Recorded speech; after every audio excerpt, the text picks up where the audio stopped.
You're saying memory could grow faster than GPU. And it objectively is when you look at the cost of goods sold of NVIDIA. Right. Their highest cost of goods sold is not TSMC, which is a thing that people don't realize. It's actually HBM memory, primarily SK Hynix. That may be a for now also, but yeah. So yeah, there's three memory companies out there, right? There's Samsung, SK Hynix, and Micron. NVIDIA has majority used SK Hynix, and this is like a big shift in the memory market as a whole, because historically it has been a commodity, right? I.e., it's fungible. Whether I buy from Samsung or SK Hynix or Micron, is the socket replaceable?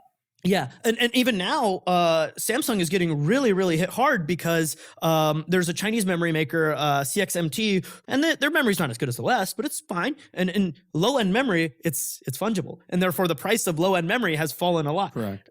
In HBM, Samsung has almost no share, right? Especially at NVIDIA. And so this is hitting Samsung really hard, right? Even despite them being the largest memory maker in the world, everyone's always like, if you said memory, it's like, yeah, Samsung's a little bit ahead in tech and their margins are a little bit better and they're killing it, right? But now it's not the case, because on the low end, they're getting a little bit hit, and on the high end, they can't break in, or they keep trying, but they keep failing. On the flip side, you have companies like SK Hynix and Micron who are converting significant amounts of their capacity of, sort of commodity DRAM to HBM. Now, HBM is still fungible, right? In that if someone hits a certain level of technology, they can swap out Micron to Hynix, right? So it's fungible in that sense, right? It's a commodity in that sense. But because reasoning requires so much more memory, and the cost of goods sold of an H100 to Blackwell, the percentage of cost to HBM has grown faster than the percentage of cost to leading edge silicon. You've got this big shift or dynamic going on. And this applies not just to NVIDIA's GPUs, but it applies to the hyperscalers' GPUs as well, right? Or accelerators like the TPU, Amazon Trainium, et cetera. And SK has higher gross margins than memory companies have. Correct. If you listen to Jensen at least describe it, it's not all memory is created equal. Right. And so it's not only that the product is more differentiated today, there's more software associated with the product today, but it's also how it's integrated into the overall system.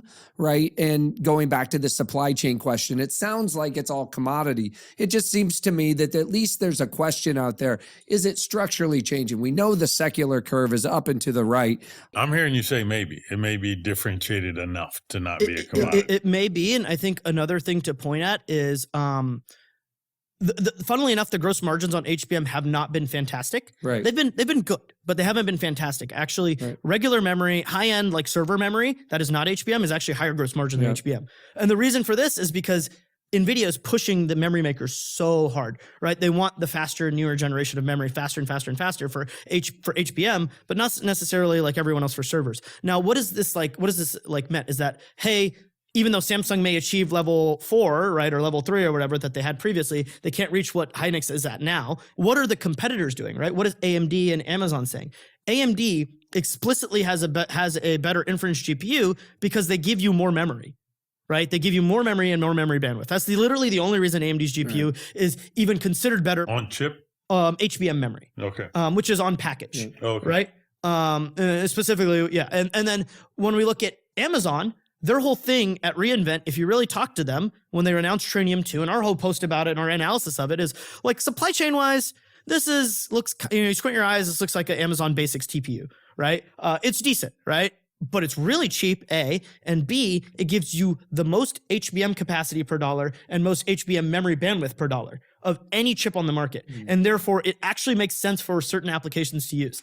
And so this is like a real shift. Like, hey, we maybe can't design as well as NVIDIA, but we can put more memory on the package, right? Now, this is just only one vector of like, there's a multi-vector problem here. They don't have the networking nearly as good. They don't have the software nearly as good. Their compute elements are not nearly as good, but they've got more memory bandwidth per dollar. Well, this is where we wanted to go before we run out of time, is just to talk about these alternatives, which you just started doing.